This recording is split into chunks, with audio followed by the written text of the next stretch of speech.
Olá, estamos aqui de volta com o nosso programa. Primeiramente, eu quero agradecer a Juarez Bisato, que nos parabenizou pelo programa. Muito obrigado, Juarez. Espero que continue gostando e que continue nos assistindo. Bem, mas vamos falar mais um pouco com o nosso entrevistado. Ele falou do museu, do museológico, Museu da Música, até agora eu acho que ficou bem claro. Mas como eu já disse no início, nós temos 3 museus. Vamos agora então navegar, partir para o bairro Quintino Bocaiúva, o museu do nosso poeta Lindolf Bell, que lá nasceu, residiu e onde está o acervo histórico dele. Mas Daniel, você para falar da casa do poeta Lindolf Bell. A casa do poeta Lindolf Bell, ela foi criada até em sintonia um pouco ao que o Bell queria, né? O Bell sempre quis tornar Timbó a capital da poesia. Isso é algo que está nas reportagens de jornais, nas entrevistas dele e tal. E ela foi criada com essa função porque ele dizia que a casa dele poderia se tornar um dia um museu da poesia. E por fim ele acabou sendo homenageado, né? Então a casa dele possui todo o morar dele, os hábitos dele estão lá, a forma como ele tinha a casa organizada, né? Tem um acervo riquíssimo de pesquisa de toda a vida dele, desde correspondências pessoais até mesmo publicações, reportagens em jornais, as viagens dele, né? Nós temos que lembrar que Bell ultrapassou as barreiras, né, do Brasil e propôs uma poesia para fora do país, né? Teve uma atuação muito forte na poesia e eu acho que a grande contribuição do Bell na poesia foi a própria ideia da catequese poética, né? Ele chamou um projeto de vida dele de catequese poética, do qual era fazer poesia em todos os lugares. Então Bell declamou poesia em presídios, declamou poesia debaixo da ponte, nos viadutos, para os mendigos, para operários nas empresas. Então a poesia deveria estar em todo lugar e por isso que a casa do poeta assim se organiza também, né? A poesia lá está no chão, a poesia está na praça, né? De frente à casa dele, onde é um espaço de arte, e também tem o grão cultural, né? Que é o antigo rancho, né? Porque o Bell veio de uma família rural, né? Essa região era rural na época, então o Bell nunca se desligou dessas raízes e tem esse rancho hoje, é o grão espaço cultural e recebe ações de arte lá, né? Desde exposições de arte, lançamento de livros. Então a poesia e a arte é algo que está muito impregnada na casa do Bell, que também era uma das vontades dele, né, dentro da esfera da casa. E a casa também faz ações para fora, né? A ideia da catequese poética, ela foi levada para vários lugares, foram criados vários painéis dos quais mostram a trajetória da catequese poética do Bell, e essa catequese já rodou vários municípios de Santa Catarina e segue circulando nas escolas, tal, para que a gente conheça um pouco da história do Bell e que a gente se familiarize, né? Porque a gente está habituado a ouvir em Blumenau que Bell é um poeta blumenauense. Ainda que ele tenha morado muito tempo lá, Bell é timboense e ele escreveu para Timbó grande parte das suas poesias. Poemas, não? Né? Uhum. E também Bell, eu fui aluna do Bell na História da Arte durante 2 anos. Aluna do Bell em História da Arte e aluna da ex-esposa dele, a Elke Hering, em Artes Plásticas. Então eu conheci o Bell, aquele poeta. Quando se diz poeta amor, realmente o Bell, ele impregnava a poesia. E falando da casa do poeta, a casa que era a casa paterna dele, onde ele residiu também, até o final de seus dias, aliás, partiu muito prematuro até, nos deixando, o entorno da casa, o jardim, ele era um grande defensor da natureza, tanto é que lá existem ainda plantas, árvores. Ele até plantou oliveiras, 2 oliveiras enormes do Ceilão, que estão lá dando fruta. Ele que trouxe e plantou graviola. Enfim, ele era um grande defensor e propagador da natureza também. Que a natureza e a poesia não podem andar separadas, sempre estão juntas. E isso o Bel conseguiu tão bem fazer, mais com você.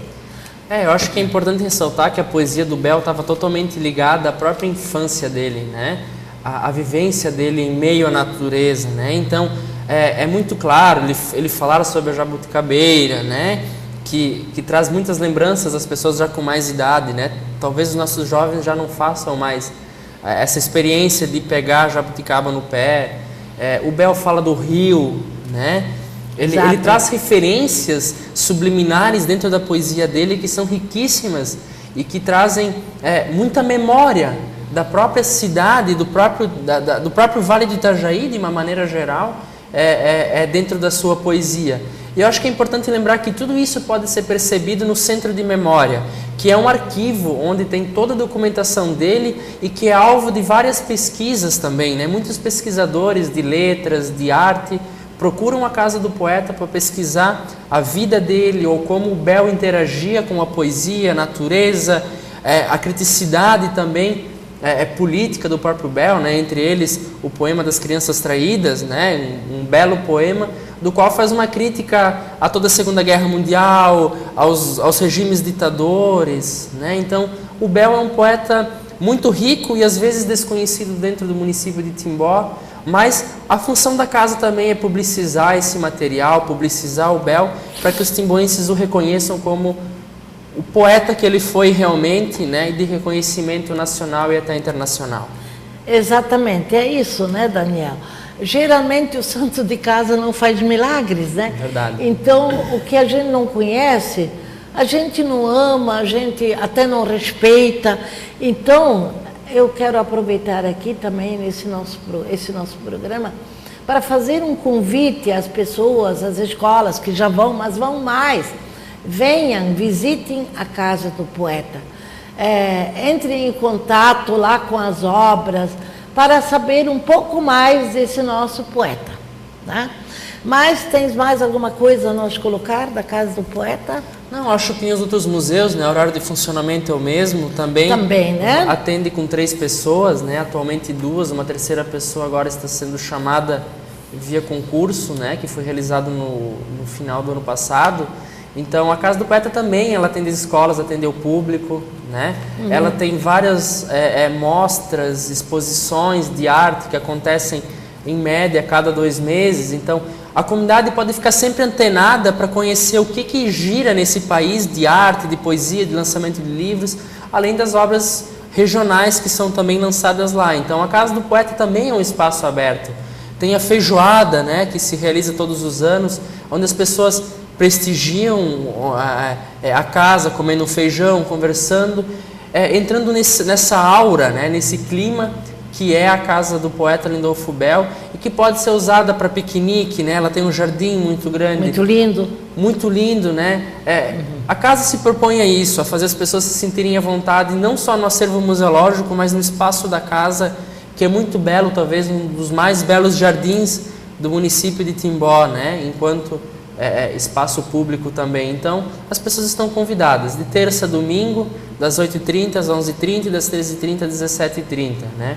Escolas com agendamento, turistas, estão todos convidados para participarem desse espaço. Então, é isso. E nós precisamos, no mundo conturbado no qual nós vivemos, nós precisamos voltar outra vez no nosso interior e nossa atenção à poesia, que hoje eu vejo as crianças, elas dão um banho em nós no computador, eu sempre digo, elas nascem sabendo, vem tudo feito, tudo aí, mas é aqui a exploração de nossos sentimentos, a nossa capacidade de pensar, de escrever, de pôr no papel o que nos vai na alma. Então isso é poesia e essa nós precisamos resgatar. Isso faz parte do ser humano. Nós não podemos esquecer isso. Do jeito como andam as coisas, o homem se torna uma máquina. 2 mais 2, 4, e daí para fora é bitulado, é correr para o trabalho, voltar para o trabalho, sentar na frente de uma máquina. E não é por aí. isso não leva a coisa boa no futuro. Nós temos que, paralelamente, explorar nossos sentimentos e dar vazão a nossos sentimentos através da escrita, de redação, de poemas, de poesias, né? Então, isso é muito importante. Mas, até já, mais um comercial.